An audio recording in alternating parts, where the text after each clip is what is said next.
ئەم کاتستان باش بیسەرانی رادیۆ کوردستان 24 و بینەرانمان لە تۆڕی کۆمەڵایەتی فەیسبوک ڕاستەوخۆ لە ستۆدیۆی ناوەند لە شاری هەولێر پرۆگرامێکی نوێی مێتاڤێرسان بە یارمەتی هاوکارانم پێشکەشەکەین. لە پرۆگرامی ئەم ڕۆمانە هەندێک باس لەو دنیا مەجازیە ئەکەین کە هەمومانی سەرقاڵ کردووە. بەداخەوە لە ڕۆژگاری ئەم ڕۆماندا هەستەکەین تا ئاستێکی بەرچاو جیهانی مەجازی باڵی کێشاوە بەسەر جیهانی حەقیقەتدا، ئەگەر چی پەیوەندیەکان و بەتایبەت پەیوەندیە کۆمەڵایەتیەکانی فراوانتر کردووە، بەڵام سروشت و هارمۆنی ئەم پەیوەندیانەی تێکداوە بەڕادەیەک کە هەست و سۆزی بەکارهێنەرانی ئامێرە زیرەکەکانی پەلکێش کردووە بۆ جیهانی داتا و زانیاری. بە کوردیەکەی هەمومان لە پشت شاشەکانەوە خەریکە دەبینە خاوەنی کەسایەتیەکی جیاواز.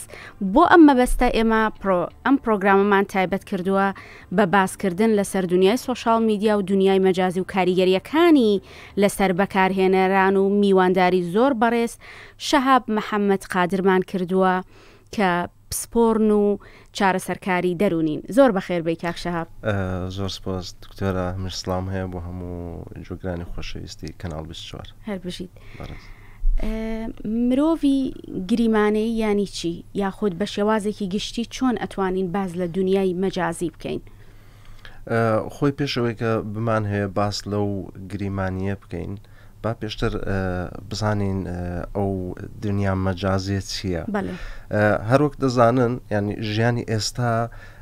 ناتوانێت دوور بکەوێتەوە لە ئینتەرنێت و لە دیجیتالەوە، کەواتە فەزای مەجازی هاتووە شتێکی کردووە کە مرۆڤەکان لە هەر ئاستێک بن، لە هەر تەمەنێک بن، لە هەر پۆزیشنێکدا بن، هاتووە بە کەمترین کات بە ماوەیەکی زۆر کورت لە دوورترین ڕێگاکانی مرۆڤەکانی هێناوە پێکەوە بەستۆتەوە. کە بەرحاڵ کۆمەڵێک مۆزوعاتی دیکە هەیە کە بڵێنەوە ئێستا جێوەی نیە باس بکەین، بەڵام ئەوەی کە گرینگە لێرەدا باسی لێ دەکەین. کەواتە یعنی فاکتێکیە گشتیە، ئەو فاکتێکی ئەمە باس دەکەین فاکتێکی تەواو گشتیە کە تێدا جیهانێکی بەرفراوانە، جیهانێکە کە پڕە لە ئەو پێداویستیانە کە پێداویستی کەسایەتی، پێداویستی ناخی مرۆڤەکان کە هەندێک ناتوانن بەرحاڵ لە دنیای واقعی بیڵن شتێکی کردوتەوە، یەکدانە چوارچێوەی کردوتەوە کە ئەوەی دەکاتن، ینی ئەو داخوازی و ئەو پێداویستی کە ناتوانانی بڵا لەو فەزایدا بەرحاڵ جا ئەگەرک و گریمانیش بێ بڵین دەتوانێت بیڵێ کە ئەوە بەشێک لە بڵین بەشێک لەو سوۆسیال میدیایە کە ئەو سوۆسیال میدیا بەشێکە لەو فەزا مەجازیە کە بەرحاڵ لێدا دابەش دەکرێت، چون ئێمە سوۆسیال نیوزمان هەیە، سوۆسیال مارکتینگمان هەیە، ئەوزار کۆمەڵێک سوۆسیالی دی کەمە بەکاری دێنین، بەرحاڵ هەر کەسە بۆ مەبەستێکی بەکاری دێنێ و هەندێک بە مەبەستی دێ بەکاری دێهێنێ، بەرحاڵ بەشی نیوزە بەشێک بەکاری دێنێ مۆزوعاتی دیکەوە. ئێمە بەش ئەوەی کە ئێمە باسی دەکەین لەو ڕۆدا نێتفۆرکی ینی بەشی تۆڕە کۆمەڵایەتێکان. بەڵێ ئێمەش زیاتر هەڵوەستاکەین لەسەر ئەو تۆڕە کۆمەڵایەتیانەی کە کاریگەریەکی زۆر خێرای و هەروەها کاریگەریەکی زۆری لەسەر بەکارهێنەران دروست کردو بەڕادەیە کە ئێمە تێکەڵی یاخود تێ هەڵکێشی هەریکێک لەو تۆڕە کۆمەڵایەتیانە بین کاتێکی زیاتری لەگەڵا بەسرە بین و ئەخوازین هەرنەینە دەرەوە بۆ ژیانە حەقیقیەکەمان. جا ئەمەی کە لێرەیە ئەمەوێ بەڕاستی من بپرسم، زۆر جار ئێمە ئەوەندە زمانمان شیرینە لە ناو سۆشال میدیا یاخود لە ناو هەر یەکێک لەو پلاتفۆرمە ڕەنگا و ڕەنگانەی شاشەی مۆبایلەکانمانی پڕ کردووە، ئەوەندە بە جوانی ئەدوین، ئەوەنە بە جوانی بە شان و باڵی یەکتریا هەڵین خۆ ئەگەر لە ژیانە ڕاستەقینەکەی ئەو دی و شاشەکانەوە بەو شێوازە بوونایە نەکێشەی کۆمەڵایەتی دروستە بوو، نەکێشەی ناو خێزان دروستە بوو، یاخۆت بە پێچەوانەوە ڕەنگە کەسانی شەڕەنگێز و لەگەڵ ڕێزم بۆ جەنابت و بیسەر و بینەرەکانمان کەسانی جنێ و فرۆش بین. بۆ ئێمە پراکتیزەی کەسایەتی ڕاستەقینەی خۆمان نین لە ناو سۆشال میدیا، هۆکاری چییە ئەم دنیا مەجازیە ئێمەی کۆنتڕۆڵ کردووە بەو ڕادەیە؟ دکتۆرە هەروەک باسم کرد کوتمە ئەو فەزایە ینی لە بەشی ئاخری قسەکاندا باسێکم لەوەی کردکە ئەو ینی ئەو ئازادی کە دەمانداتێ سوشیال میدیا بەرحاڵ بە تایبەت تۆڕە کۆمەڵایەتەکان کە ئێمە باسییان لە دەکەن وەکو فەیسبوک و ئینستاگرام و سناپچەت و بەرحاڵ هەندێک لەو تۆڕە کۆمەڵایەتیانە پێم گوتن کە لەوێدا ئێمە خەریکین هەندێک داخوازی هەندێک ماسکی کە هەمانە دەتوانین لێ بەکاری بهێنین بۆ نمونە کەسەکە کەسێکی شەڕەنگێزە بەڵام دی چاورە دەکەێت لە نێو تۆڕە کۆمەڵایەتەکاندا یەکدانە لە ئەو ماسکانەی کە لەسەر دوومچایەتی خەریکە لەوێ خەریکە بەکاری دێهێنێ بەڵام کە دیە سەر ئەرزی واقع دەبینی کە وانە وە بە پێچەوانەوە کەسەکان ئەو دنیا شەڕەنگێزەی خۆیان ئەو کۆمەڵێک مۆزوعاتی دیکەیە بۆ نمونە شێرکردنی هەندێک مۆزوعاتە شێرکردنی کۆمەڵێک شتی دیکەیەکە بەدەر لە شێرکردن ئەی ئەوانەی مەسەلەن ئەکاونتی ساختەیان هەیە یان زیاتر لە ئەکاونتێکیان هەیە ئەمە پەیوەستە بەلایەنی دەرونیەوە یاخود ڕەنگە نەتوانن وەکو پێویست خۆیان نیشان بدەن و لە ئەکاونتێکی دی یاخود بە نازنامەیەکی نەناسرا و خۆی ئەناسێنێت خۆی چەند هۆکار هەیە کەم لێرە باسی هۆکارە دەرونیەکان دەکەم خۆی واقعەتەکە وایە تۆ کە دەڕۆێنە ئەو چوارچێوەیە دەبێ بە کەسێکی واقعی بڕۆی کە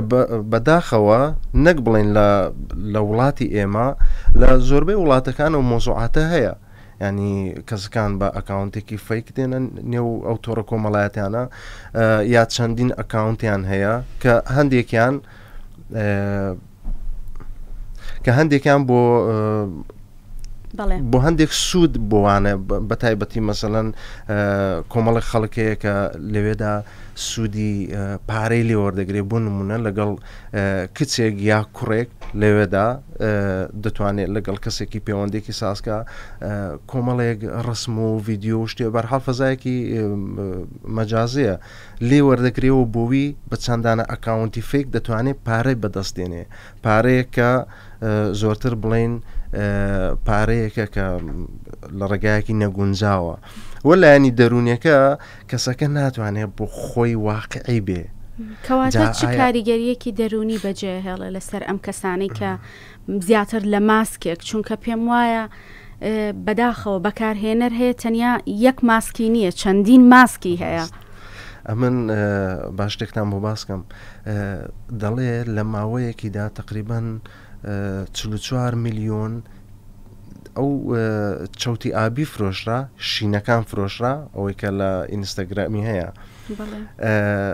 تقریبا 660 میلیۆن دلار سود چۆ ناو ئەوەی چۆ ناو بەرکی ئینستاگرامی بۆچی بۆی کە مرۆڤەکان دایان هەوێ جۆرێک خۆنیشاندن کەوانینە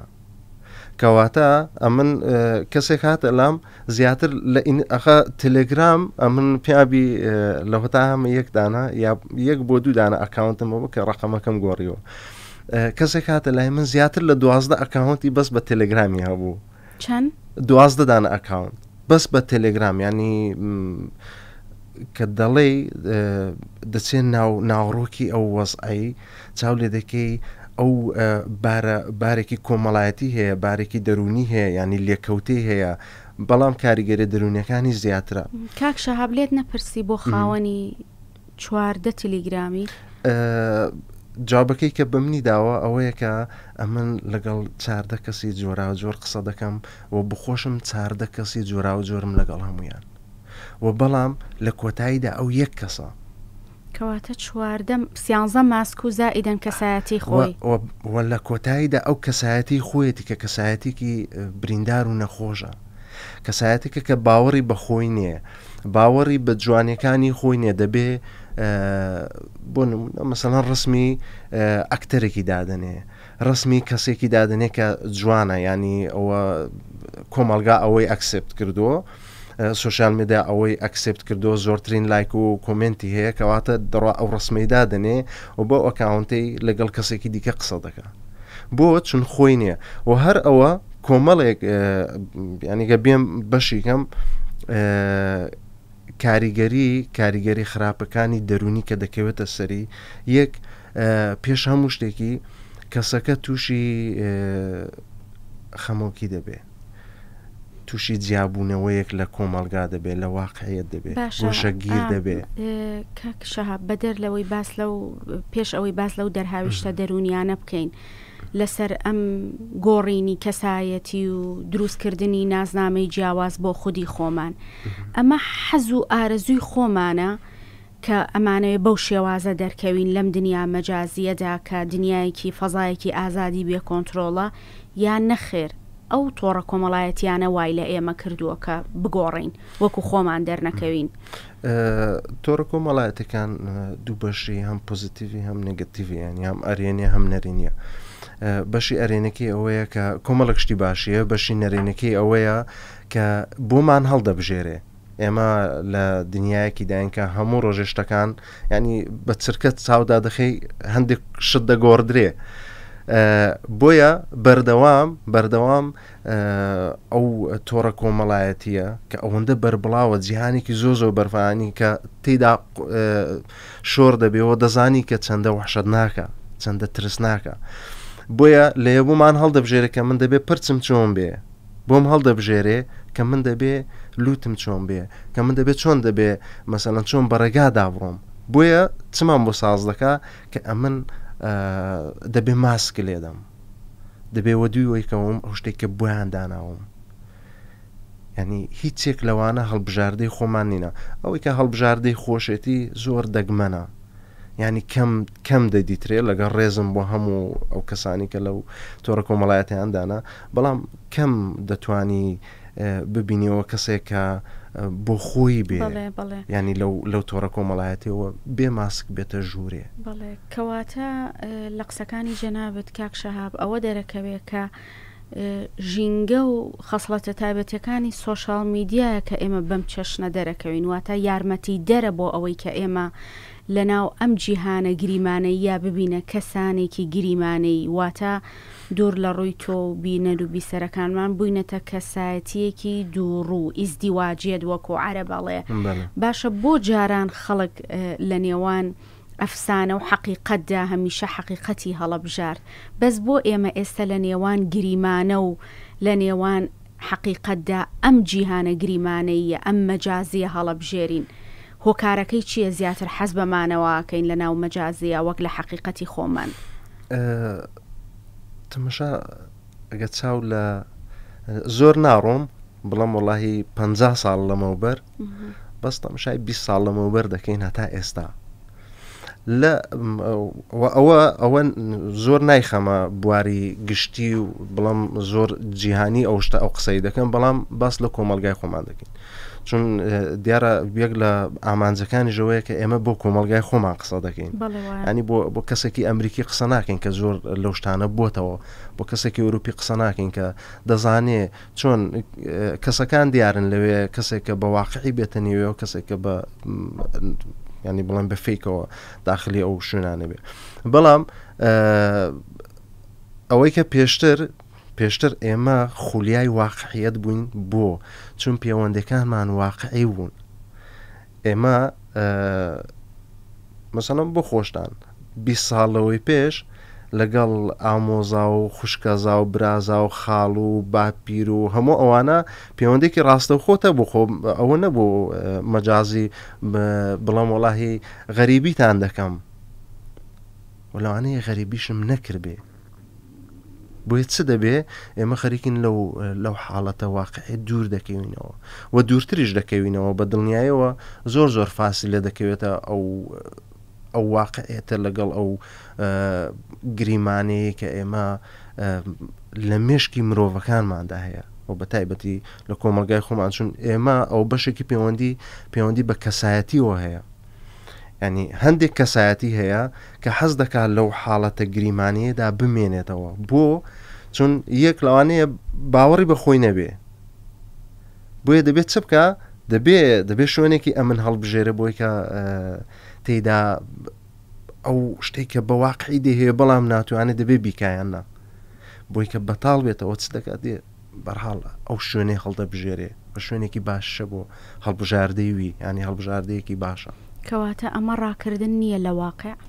100% ڕاکردنە بەڵام چ شتێکی دیکە هەیە بۆی کە ڕانەکە ئێمە ئەوە دەبێت پەروەردە لێرە ڕۆڵی هەیە کە ئێمە دەبێت پەروەردەیەکی دەرونی زۆر پتەومان هەبێ، پەروەردەیەکی دەرونی تەواو مۆدێرنمان هەبێ. ئەمە پەروەردەی دەرونیمان هەبوو کلاسیک بوو ئیش بەغەڵەتی دەمان کرد. ئێستاکانە پەروەردە جیایە چونە تۆ لەگەڵ لافاوێک لە دیجیتال و ئینتەرنێت خەریکی بەرکەوتنت هەیە. دەتوانی بە پەروەردەی 40-50 ساڵەوەی پێشکە باپیرانی ئێمە یا بابی ئێمەی پەروەردە کردو، دەتوانین ئێستا منداڵی خۆمان بەو حاڵەتی پەروەردەکەی ناتوانین. کەواتە ئەوە دەبێت ڕۆڵێکی ینی پەروەردە ڕۆڵێکی زۆر جیاواز و زۆر پسپۆرانە بجێڕێ بۆی کە هەم لە بواری دەرونی هەم لە بواری کۆمەڵایەتی بێنێ ئەوە هەندێک تعدیل بکاتەوە. دەنا ئەو ئامانجەی لە پشت ئەو سوشیال میدیایە زۆر قورستر تاوا دەبێت. باشە کاک شەهاب، ئێمە بیرمان نەچێ هەموو ئەو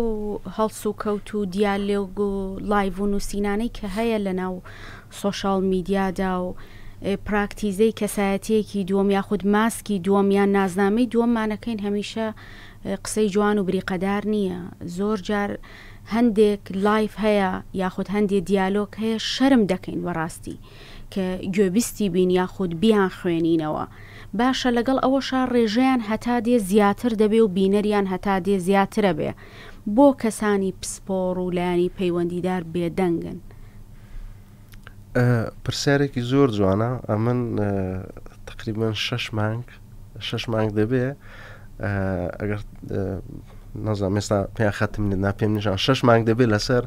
2-3 بابەتی تقریبان بڵێن بەشی سایکۆلۆجی بەشی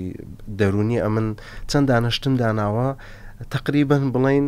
زیاتر لە 30 کەس ئەویان کردو لایکیان کردو. ئەوە زۆرشم پێخۆشە و 30 کەسە زۆر بۆ من گرینگە. قسەکەت بیر نەچێ منیش لایڤم کردوتەوە 37 کەس تەماشامانەکە. ئەوجا دەبینی کەسێک بە ئێمە ناو نێنین دێدا دەنیشێ لە نەشیاوترین قسەکانی کە هیچ ئەوە کولتوری ئێمەی کورد نییە. دێ کەڵک لەوەی وەردەگرێ و هەر ئێمەی کوردیشین کە خەریکین بە دوواداچوون بۆ کەسەی دەکەین. و ئەوەی کە ئەوە واقعەتێکە پێتان بڵێم کەسانی پسپۆر بۆ لەو مەجالەیدا هەیە هەندێک کەسی پسپۆر هەیە کە لەوانەیە ناگاتە ئەوەی کە بیان ژمێری بگاتە دە کەسی لەو سوشیال میدیای کوردی کە بەرحاڵ صاحبی فکرن صاحبی واقعیەتی خۆیانن بێ قسە بکە قسەکەی ینی کۆمەلگای بۆ پەروەردە و بۆ بەرەو پێشچوونی کۆمەلگایەکی جوان بێ لاانەی نەگاتە دە کەسی کە خەڵک بە دووی دەکەوێ ئەوەی دیکە بە دووی ناکەوێ و هۆکاریشی هەیە. هۆکاری ئەوەیە کە زانست جارێ مایەتی لە سوشیال میدیای کوردیدا جێخۆی بکاتەوە چون جارێ ئێمە دەبێ ئەوەی تێپەڕێنین. ئەی هەرە سوشیال میدیاش نییە لە دەرەوە بەکارە هێنرێ هەمان پلتفۆرم نییە بە هەرەوە. ئەی بۆچی ئێمە ناتوانین هەڵوەستە بکەین هاوشێوەی ئەو پسپۆڕانی کە لە دەرەوە هەیە بە خۆشحاڵیەوە دەیان و سەدان پسپۆرمان هەیە لە بواری میدیای دیجیتاڵی و ئایتی و بۆچی ئێمە لە ئاستی خۆمانەوە هەوڵ بین بۆ ئەمە بەدەستە جەمعی نەبێ لەگەڵ لایانی پەیوەندیدارە کە ئەم فەزایی ناو دنیای گریمانەی کە کاریگەریەکی زۆر خراپی لەسەر کۆمەڵگەی کوردی بەجێهێشتووە ناڵین بیوەستێنین بەڵکو کەمی بکەینەوە. ئەوجا کە کوتم با ئەوەی بەشی کوردی جیا بکەینەوە لە پەیوەندی لەگەڵ وڵاتەکانی کە 20 ساڵ 30 ساڵ لەمەوبەر لە پێش ئێمە ئەوانیان بەکارهێنەوە تەماشا هەموو ئەوانە تووشی ئەو مۆزوعاتەی بوونە و وەکو بڵێن حاڵەتێکە کە حاڵەتێکی تێپەڕانە دەبێت تێبپەڕێ چۆن دەبێت ئەوە بگاتە بەرزترین ئاستی خۆی و لەوێدا مرۆڤەکان بیر دەکاتەوە کە بۆ ئەمن دەبێ بە دوو شتێکی دابڕۆم بە دوو کەسێکی دابڕۆم کە فێری جنێودانم بکە یا فێری قەشمەریکردن و گاڵتە بە خەڵکم بکات بۆیە دەبێ بگاتەوە ئاستە فکری ئەو کۆمەلگاش چۆن دەگاتەوە ئاستە فکرێ دەبێ ئەوە لایەنی پەیوەندیدار بە مەکتەب و زانکۆ ئەو شتانی کە مۆزوعاتی پەروەردەیی لە پشتە ینی دەبێ ئەوانە هەوڵ بدەن ئەو ئاستە ڕۆشنبیرەوە بە تایبەتی سوشیال میدیاکان و بە تایبەتی میدیاکان و تەلەڤیزیۆن و رادیۆ دەبێ ئەو مۆزوعاتەی هەندێک بۆڵت بکەنەوە و ئیشی لەسەر بکرێ. بەڵێ ئێمە بۆ حەزەکەین تەمسیل بکەین لە ناو سۆشال میدیادا ئەی ناتوانین لە ئەرزی واقعدا لە حەقیقەتدا لەم ژیانەیە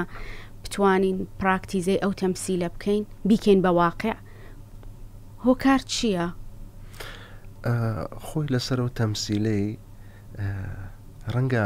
پێم کوتی ئەو پەیوەندیان بە کەسایەتیەوە هەیە هەندێکیان بۆ نمونە لەوانەیە نەتوانێت ئەو تەمسیلەی کە لەو شوێنەی دێکا لەو چوارچێوەی دادێکا نەتوانێت بێ لە ئەرزی واقعدا بیکاتن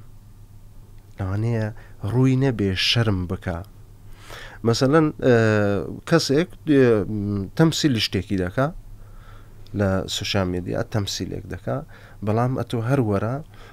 لە هەموو کەسانی کە لە سوشیال میدیان ئێستاکانە دەتوانین وەکو تاقیکاری دەتوانین بڕین دەدانە لەو کەسانی کە زۆر بەناوبانگن و ئەو تەمسیلە دەکردرێ خەڵکیش بە دویان دەکەوێت دەتوانین بیانهێنین بزانین ئایا لەسەر لە واقعەتدا دەتوانێت ئەو شتەی بکە لەوانەیە باوەڕی بەخۆی نەبێت لە واقعدا و ئەوەی بکاتن لەوانەیە نەتوانێت چۆن بڵێن ئەو باوەڕێ کە لە پشت ئەو پەردەیە هەیەی ئێستا مەسەن لە پشت پەردەی بێمە بەکیف خۆم توانم شتی بڵم بەڵام کە پەردەکەی لا دەدەم هەندێک شت هەیە ناتوانم بێنە کەواتە خودی سۆشیال میدیاکەوات لەیەکە ینی ئەو فەزا ئازادەیە کە کار ئاسانی کردو بۆ ئەوەی کە تۆ بە ماسک و بە فەیس و نازنامەیەکی ترەوە خۆت پیشان بدەیت جا من توێژینەوەیکم خوێنەوە لەسەر ئەم بابەتە لەسەر دنیای مەجازی لە یەکێک لە دەرەنجامەکانی کاک شەهاب ئاماژەی بەوە کردووە ئەڵێ ئەسڵەن ئەو نازنامەیی کە پیشانی ئەدەی ئەشێ ئەمەیان کەسایەتی ڕاستەقینەکەی خۆت بێ کە ناتوانانی لە واقعدا پیشانی بدەیت بۆیە با ئێمە هەمیشە ناوی لێ نەنین کەسایەتی دووهەم ئەوەی کە لە ناو سۆشیال میدیا پیشانین ئەشێ ئەویان ڕاستیەکەی خۆمان بێ بەڵام لە کۆتایی پرۆگرامەکەیان چەند بابەتێکی گرنگ ماوە ئەمەوێ هەڵوەستەی لەسەر بکەین کاک شەهاب فەیلسوفێکی فەڕەنسی هەیە دەڵێت لە ئێستادا سەردەمی پوچگەراییە خەریکە فۆرم شوێنی ناوەڕۆک دەگرێتەوە و نوێنەرایەتی حەقیقەت دەکا حەز ناکەی هەر خۆمان حەزمان لەم جۆرە زمان و لەم جۆرە مامەڵەکردنە و لەم دنیا مەجازیەیە ینی بۆتە واقع خەریکە مەجازیەکە دەبێتە واقع نەک تەنیا لە کوردستان بەڵکو لە دنیادا تەماشاکە ئەوەی کە بۆ خۆمان حەزمان لێبێ پێم وانێ بۆ خۆمان زۆر حەزم ینی بڵین ئەوەندە خولیای ئەو شتەی ببین چون ئێمە کولتورێکمان هەیە کولتورەکە زۆر ینی کۆمەڵێک شتی تێدایە کە زۆر بەرفراوانە و زۆر بەدیتڵە ئەو کولتورێکی ئێمە هەمانە بۆیە ئەمە ناتوانم بڵم ئەوها بیر بکەمەوە کە بڵم ئێمە حەزمان لێ بەڵام بۆیان دیاری کراوە بۆمە چ بۆمە هەندێک هەست بە نیاز دەکەین ینی وەکو نیازێکە دەبێت چ بکەین دەبێت خۆمان لەگەڵ ئەو شتەیدا ڕابێنین و خراپیەکەی پێم وتی لایەنی ئەرێنی و نەرێنی هەیە ئێمە زۆربەی زۆری خراپەکەیمان وەرگرتەوە باشەکەی دەتوانین زیاتر وەربگرین لایەنی زانستی هەیە لایەنی مارکتینگی هەیە و دەیان لایەنی جۆراوجۆری ئابووری و سیاسی و کللتوری هەیە کە بەداخۆ ئێمە بەس خەریکین کللتورێکی سەقەتی کە لە سوشیال میدیا هەیە وەرمانگرتەوە ئەین لایانی باشەکەمان زۆر کەم وەرگرتەوە پێویستی بە ڕوونکردنەوەیە کەسانی پسپۆر دانیشن لەسەر ئەو لایەنانە ئیش بکەن و بتوانن میدیایەکی سوشیال میدیایەکی سالم ینی زۆر سالمیش نایە چاوەڕێەوەی ناکەن کە زۆر سالم بێ بەڵام بتوانێت تا حدێکی زۆر ئەو سەلامەتە ینی ئەو سەلامەتی میدیایە بتوانێت دەستەبەر بکاتن زۆر باشە کۆتا پرسیار ئاراستی جەنابتەکەم لە کۆتاییدا دنیای مەجازی و دروستکردنی ماسکێک بۆ خۆت هەتاوەکو چەند مرۆڤ تووشی نامۆبوونەکات هەتاوەکو چەند دای دەماڵێت لەو نازنامەیی کە هەیەی خۆی سێشت هەیە کە ئێمە لێرە باسی نامۆبوونەکەی دەکەین کە کاریگەریەکانی سوۆشیال میدیا بە نەرێنەکەی لەسەر مرۆڤ یەک لەوان نامۆبوونە بەرحاڵ تاک جەمسەریش هەیە کە بەشێکی جیاوازە بەڵام مەجال نییە کە زۆر بیکەینەوە یەک لەو لێکەوتانە کە دەڵێن چییە ئەو نامۆبوونەیە کە تۆ نامۆ دەبی چ دەکەی نامۆ دەبی مەجبوری خۆت بکشێنەوەیە کە من لێرە نامۆ بم دەبێ خۆم کۆکەمەوە دەبێت بکشێمەوە یعنی دەبێت لەو واقعەتی بکشێمەوە بۆ یەکە نامۆ دەبێ مرۆڤەکە دەبێت دەکشێتەوە لە کۆمەلگای لەو واقعەتی کە هەیە لە نێو کۆمەلگایی لە ئەرزی واقع دەکشێتەوە ئەوجار مەجبورە چ بکە مەجبورە بەس لە ناو ئەو چوارچێەوە دیاری کراوە کە هەز دەکاتیدا سەلامەتەوە سەلامەتی دەرونی نیە بمێنێتەوە دروستە زۆر سپاس کاک شەهاب کەوەکو چارە سەرکارێکی دەرونی ئەمڕۆ پرۆگرامەکەی ئێمە دەوڵەمەند کرد و سپاسی ئامادەبوون تەکەین دووبارە هەر بەخێر بێت زۆر سپاسەوەشمان دوونە بن دکتۆرە هەر بژیت بیسەران و بینەرانمان فەیلسوف و سپۆڕەکان پێیان وایە هەر یەکێک لە تاکەکانی کۆمەلگە لە ئێستا و لە سەردەمی تەکنەلۆژیا و کاریگەریەکانی سۆشال میدیا لە دوو جیهانی تەنیژیەک ئەژی یەکێکیان واقعی و ڕۆژانە ئەوی دیکەیان فەنتازیا و خەیاڵی هەرچەنە ئەم دوانە دژ بە یەکتری بن هەرچەنە یەکتری تاو بکەن دوجار لە ناغدا پەیوەندیەکی ڕاستەوخۆ لە بینیانە هەیە ئێوەش ئاسوودە بن و ڕۆژ و تاعاتان قبوڵ و خواتان لەگەڵ دووبارە بەخێر بێن.